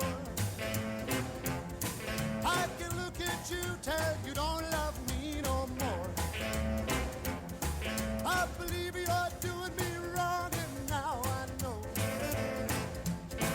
I believe you're doing me wrong, and now I know. The more I work, the faster my money goes. I said shake, rattle and roll. I said shake, rattle and roll. I said shake, rattle and roll. I said shake, rattle and roll. Well, you never do nothing to save your doggone soul. Shake, rattle and roll. Support for the community programming of WSKB is provided by Westfield Bank. For more than 160 years, Westfield Bank has been an important community presence and commercial leader in the Pioneer Valley, with convenient full banking services in Westfield, West Springfield, East Longmeadow, Agawam, Feeding Hills, Springfield, Southwick, as well as Enfield and Granby, Connecticut. Visit us on the web at westfieldbank.org. I'm Mark Auerbach. Join me every Friday at 8 a.m. for Arts Beat, where you'll meet interesting actors, directors, designers, and musicians here in Western New England. Community Radio. 89.5 WSKB. Live from Studio 120 at Westfield Technical Academy, this is WCPC Channel 15 and 89.5 FM, WSKB Westfield. Good morning, Westfield. It is 7:34. You're listening to WSKB 89.5 FM radio for the Westfield Masses on WCPC Cable Channel 15. My name is Tina Gorman. I'm your Wake Up Wednesday host, and my guest this morning is Trina Moskal. Trina is an independent Medicare planning specialist. Welcome again. Thank you. We're excited to have you. So, okay, Trina, we are getting bombarded with phone calls, and I feel like it's because this was my year to turn 65, and this was my month to turn 65, and boy, there had to be a lot of active couples, in 1957 back then, because I feel like we're getting a flood of phone calls from people turning 65, this month, within the next couple of months, and they're doing exactly what they need to do, especially the ones that are still, 3 or 4 months out, saying, what do I need to do to plan? I know I'll be eligible for Medicare when I turn 65. What are we telling those people? What are you telling those people? So- Where do they start? So I like to talk to people when they're 64. Okay. Because you do have a 7-month window to apply and sign up for your Medicare benefits. Okay. There are a lot of different circumstances that go into choosing the correct plan.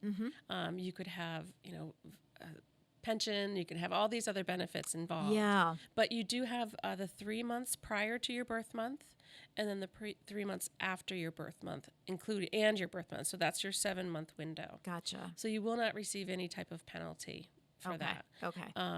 Unfortunately, still the Social Security offices are still closed, and you can't go for an in-person interview, but you can call on the phone and have a phone interview, which I do recommend typically for people to sign up that way. I can help people walk through the process as well, but you kind of have to look at where you're going to be living, because all plans are based on your zip code. What's important to you. What doctors you see. Mm-hmm. It is a requirement, a Medicare requirement, that you you choose a plan that your primary care physician is contracted with. Okay, so if you're choosing a plan and you already have a primary care physician, then you're going to want to choose a plan that physician. Now, not everybody has a PCP. Because the other problem that we're running into right now is that we have a lot of doctors who are retiring. So I have a lot of my older adults that we work with who are in the process of trying to find a new primary care physician. Some of their doctors were in a medical group and they can choose somebody else within that group, but that's not always the case. So if somebody doesn't have a primary care physician and they're going into Medicare, then it sounds like they can really choose whatever plan they want. Yes. And then within the confines of that plan, they have to find a physician that works within that plan. Correct. Am I getting this right? That's exactly right. Okay. All right. Perfect. You went through this already. I did. Why but it's different for me. And here's another circumstance. I'm still working full time for the city. So this was one of my issues. So when Karen Noblet, who, our now retired senior benefits coordinator, was working with me, Karen said, when I applied for Medicare, she said, you're just applying for Medicare Part A. You're just getting the hospitalization part because you're right. I've got benefits, full benefits under my job. That was a little hard for Social Security to understand when I did my telephone interview, because of course they sent me the wrong application. They sent me everything. And so Karen and I actually ended up doing it online together. Yes. And it was interesting because Karen said, I haven't done it online with my clients. I've done everything on the phone. But you know what? Honestly, the two of us were there, but it was really straightforward. It took us about 15, I don't even think it took us 15 minutes to do the online thing. I got my Medicare card, within 2 weeks, just Part A, which is all I needed. So we did it right. So it's not as intimidating, I think, as some people think. At least for me, for that, doing it online wasn't quite as crazy as I thought it was going to be. Yeah, it's always nice to have somebody there to hold your hand. And that's there's no doubt about that. No doubt for anything. So that's kind of where I come in, and I'm happy to help in that way too. Right. The other piece that I want to make sure that you have done is that you've logged on and created a Social Security. Okay. Well, actually, when you do the online application thing, that's the first thing you have to do. Yes. That took us the longest. The actual application for the Medicare stuff was like 2 seconds, but it was just setting up my Social Security account and logging in and doing all that. That was the very first thing you had to do. Yes. Before you could then go back in and do whatever you wanted to do. Good. So done. Good. Check. Good. Check. I'm proud of you. All right. Okay. So when somebody's turning 65, so the first piece of advice that you're giving people is plan ahead. You have a little window, You but have you a know window. but my thing is, all right, you've got that window, but let's say you turn 65 and then, you get sick 3 weeks later, but you don't have your Medicare card. I think you're on your own, right? Are you stuck, or what are we doing here? Well, it just all depends on where you're coming from. What Like your if you have insurance that you're losing because of retirement, that kind of thing.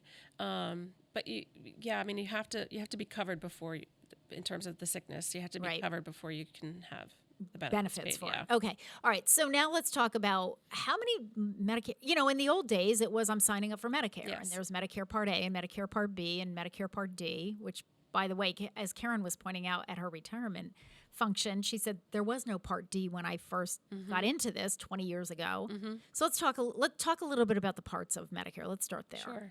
Well, it's a whole laundry list of alphabets. Yes. so the most important piece for everybody to know about is A and B. Okay. So Part A covers your hospitalization. Part A is quote unquote free. Free? Quote unquote free, because you qualify for Part A after you have worked 40 quarters or 10 years in your career. And not necessarily consecutive. Not necessarily consecutive. It didn't have to be 10 years in a row. Correct. Okay. And if you have not worked, if you've had Sure. Anything could have happened. Anything could have happened. Yep. And you're married, you can still qualify for Medicare under your spouse. Right. That's Part A. And then Part B is your medical doctor's part of the plan. And that actually is something that you have to apply for and pay a premium for. And the premium is on a sliding scale depending on your income. Okay. And if you make, and sort of a newer thing is if you make over a certain amount of income, Medicare will double that premium. So the premiums can get pretty high. Pretty pricey. I mean, they start at $170.10 a month, and they go all the way up to almost $700 a month. Wow. Wow. And then on top of that, Part D, which is your drugs, if you want the easy way to remember it, medications. So on Part D, if you make over a certain amount, even if you have an Advantage plan that the prescriptions are free, you still have to pay for your Part D. So it really does behoove you to look at what you're paying now, because I have a lot of people coming to me saying, should I sign up for Medicare or should I stay on the plan I have? I'm 65, I'm still working, what should I do? And we really look at the numbers, because what they're paying out of their paycheck for their current plan at work is often higher, depending on their income, than what they could be paying for their Medicare. Right, okay. So that's A and B. C is a new thing. It's the Advantage plans, and that's what I was touched on earlier about the plans that really do mimic a plan that you can get from an employer. So they're the Aetnas, the United Healthcares, Humanas of the world, where you get this huge pool of people that you're insuring. So they're able to offer really incentive things like zero monthly premium. So it's a really nice way to get into a plan that you can have all these extras in, if that's something that interests you. So Medicare Advantage, again, just so that I'm clear on this. So under the umbrella of Medicare Advantage, there are all of these different insurance companies. Correct. Like Blue Cross Blue Shield, Health New England, whatever, all of those. So even yes, even under the original Medicare, all of those carriers exist as well, and they offer supplemental plans. So go ahead. Okay. So so then my question is, so if you're doing Medicare Advantage, within that Medicare Advantage umbrella, you're choosing a plan from one of these insurance companies. Correct. And what I do is I help people narrow it down. Okay. So thank you. So I have this wonderful app that I'm able to put in all your doctors, your medications, what's important to you in terms of if you want vision, if you want to be able to travel internationally, that kind of thing, all these things. And then it really does narrow it down. And we can look at a side-by-side comparison as to what really you're getting and what is important to you. And sometimes it comes down to a gym membership. Yep. I mean, because they're so close. That's the other thing that we really haven't talked about yet, Trina, is there's the whole financial piece of this, but there's also what is your overall health looking like? I mean, do you have chronic conditions? Do you have mental health issues? Are you on, a bunch of medications because of, diabetes, high blood pressure, you name it.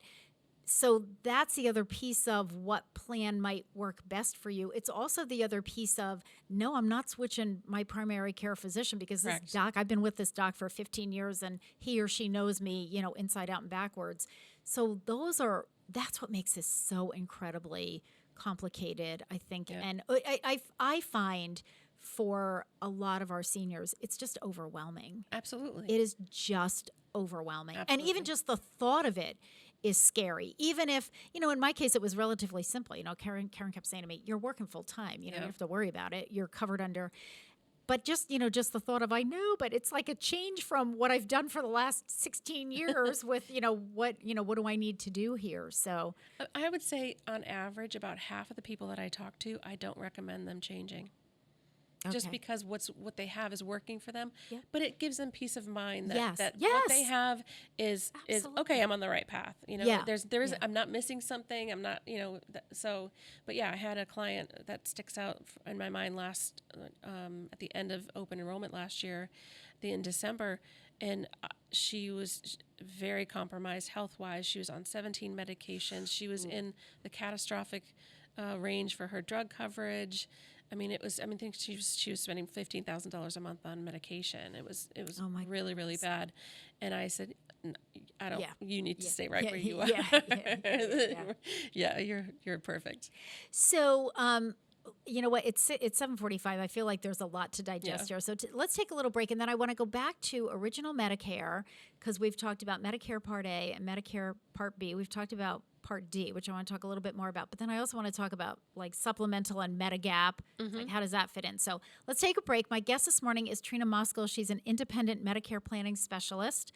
You're listening to WSKB 89.5 FM radio for the Westfield Masses and WCPC cable channel 15. So we're going to listen to my final summer song of the morning, which is "See You in September" by The Happenings. We'll be back. I'll be alone each and every night. While you're away, don't forget to write. Bye-bye, so long, farewell. Bye-bye, so long. See you in September. See you when the summer's through. Here we are, saying goodbye at the station. Summer vacation is taking you away. Have a good time, but remember there is danger in the summer moon above. Will I see you in September or lose you to a summer love? Counting the hours and the minutes too. Bye, baby, goodbye. Bye, baby, goodbye. Bye, baby, goodbye. Bye, baby, goodbye. Have a good time, but remember there is danger in the summer moon above. Will I see you in September or lose you to a summer love? Every night while you're away, don't forget to write. Bye-bye, so long, farewell. Bye-bye, so long, farewell. Bye-bye, so long, farewell. Bye-bye, so long, farewell. Bye-bye, so long, farewell. Underwriting for WSKB's community radio programming is brought to you in part by R. Levesque Associates. They are offering landscape architecture, civil engineering, environmental permitting, and land surveying. RLA is a second-generation company devoted to excellence in the planning and design of outdoor spaces. On the web at rlaland.com or at 40 School Street in Westfield. This is Ken Stomsky from Ken's Den on WCPC 15 and 89.5 FM, Tuesdays, 8 to 10. Community Radio. 89.5 WSKB. Live from Studio 120 at Westfield Technical Academy, this is WCPC Channel 15 and 89.5 FM, WSKB Westfield. Good morning, Westfield. It is 7:49. You're listening to WSKB 89.5 FM, radio for the Westfield masses, and WCPC Cable Channel 15. My name is Tina Gorman. I'm your Wake Up Wednesday host, and I am in the studio this morning with Trina Moskal, Independent Medicare Planning Specialist. Welcome back, Trina. Thank you. This is really awesome. This is great. It's great information. One of the things that we were talking about off air, and I think it's important for our viewers to know, because Trina will actually be in Westfield. I just lost my little cheat sheet here. She'll be at the CVS Pharmacy on East Main Street, so that's the one over by Big Y, next Wednesday from 10 to 12. And she'll also be at the CVS Pharmacy on Elm Street, which is right down the street from our studio here, from 12 to 2 on Tuesday, the 19th of July. Now, do people need to call in advance and make an appointment? They can just walk in. It's just a walk-in service. So I will let my staff know this, because that'll be fabulous to help, especially those people who are calling us during this month. But Trina, my question off air to you is, how do you get paid? Like, who's paying you? Are the seniors paying you? But the answer is no. It's a free service to them. How do you live? So CMS, the governing body for Medicare, determines a set override that the insurance carriers pay me, and it's a set fee. So I mentioned earlier that I'm contracted with 7 different carriers. It doesn't matter what carrier, if you choose a carrier to go with, it doesn't matter which one, I get paid the same. Okay. And I think that's important for people to know, because my concern would have been, well, she's going to want to steer me into this insurance plan because she's getting more money from them than the others. But it's a set fee, which makes a lot of sense for Medicare to do it that way. If you're going to be helping folks, it's like it doesn't matter which plan they end up choosing. It's got to be the best plan for them. And your salary there's no connection there. So I think that's important to get that out there.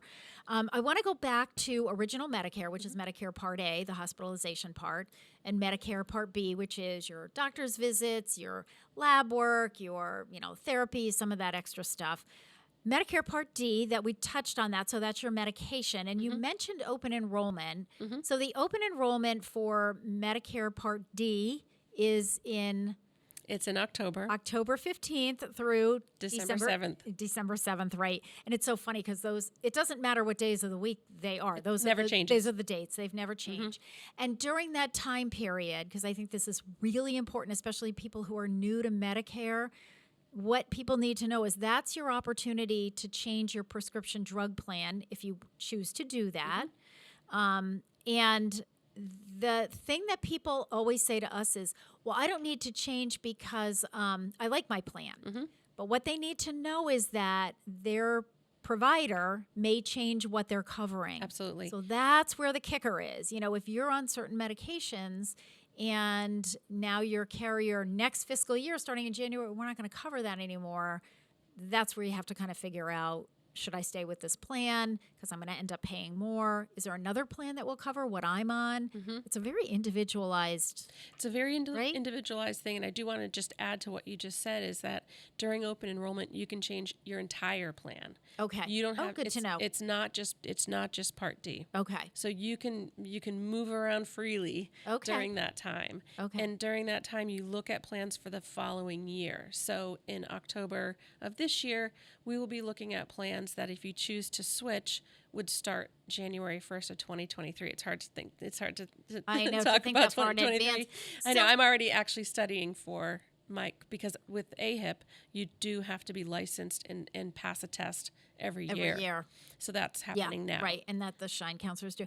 So now, could you during open enrollment switch to a Medicare Advantage plan? Absolutely.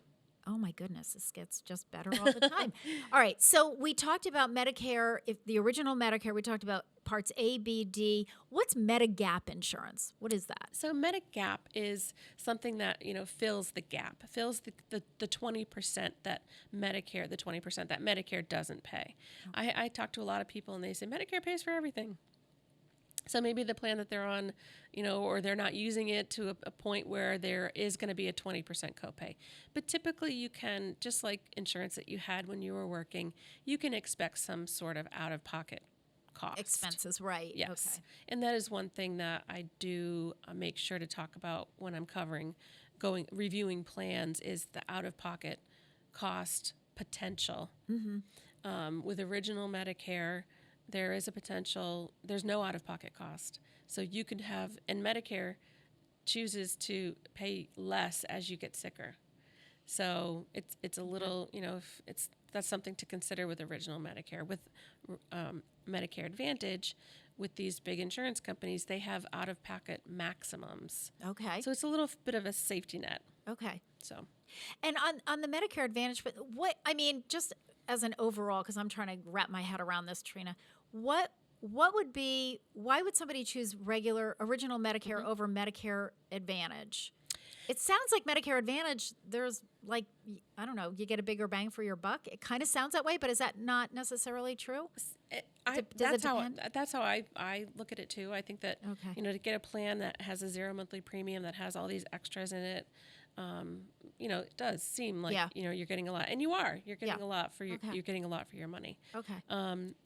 With original Medicare, the philosophy is kind of, I'm going to pay before I need it. So I'm going to pay for my B because everybody has to pay. Medicare Part B. Everybody pays for Part B no matter what plan you're on. There's no getting away from your. And that Medicare Part B, does that come automatically out of your Social Security check, your monthly check? Yes, it comes out of your Social Security check. Right. Or you can pay if you're not collecting your Social Security yet. You can pay. However you'd like. Okay.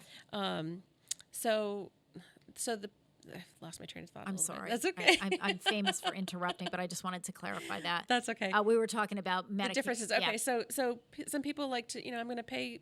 So you have to pay for your Part B, and then with original Medicare, you have supplementals that you have to pay for. So kind of like the Medigap, and you're paying that for that 20%, copay that you might not use. Right. Right. Yeah. So that's kind of pay before you go, and Advantage is I'm going to pay for my insurance when I need it.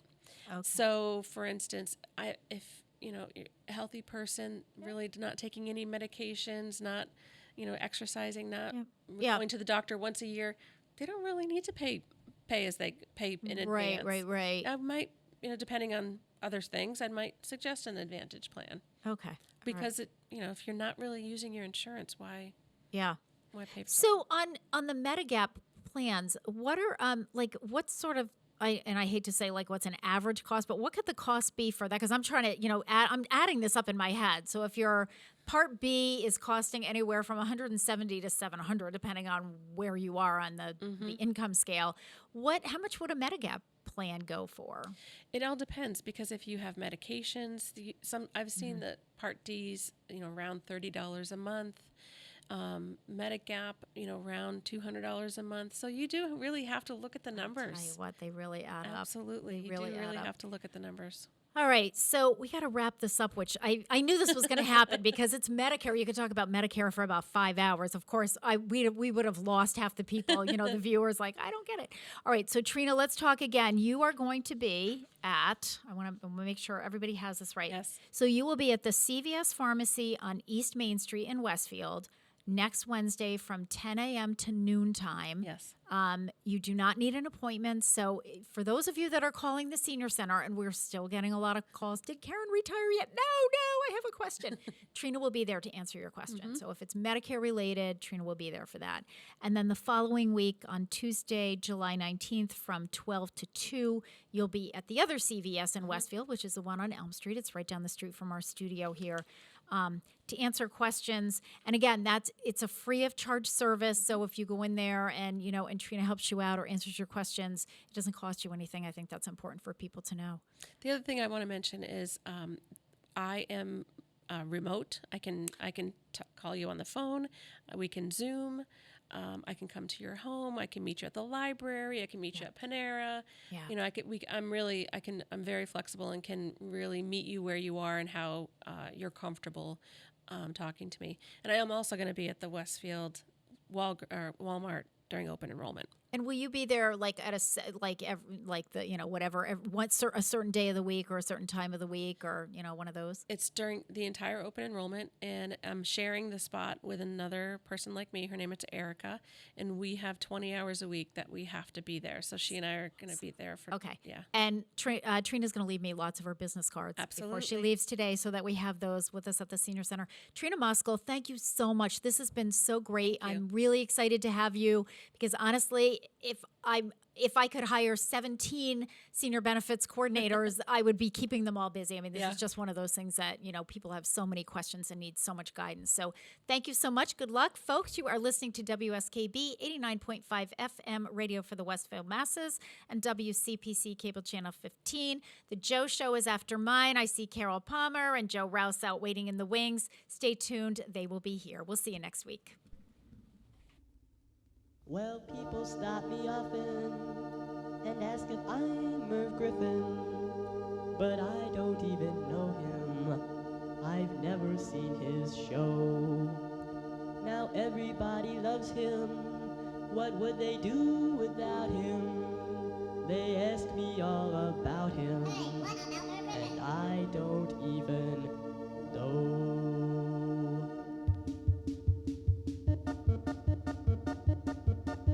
His name is not Merv Griffin. His name is not Merv Griffin. His name is not Merv Griffin. His real name is George.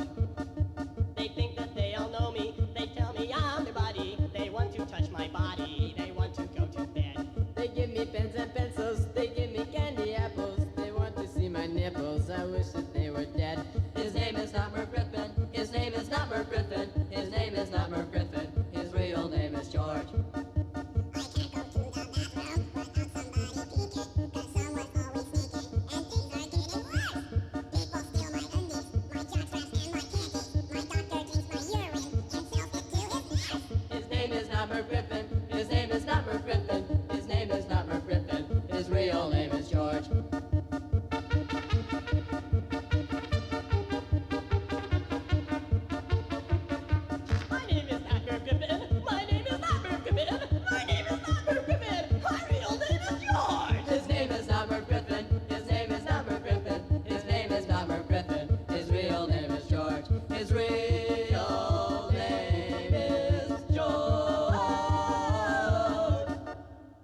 Underwriting for the community programming of WSFD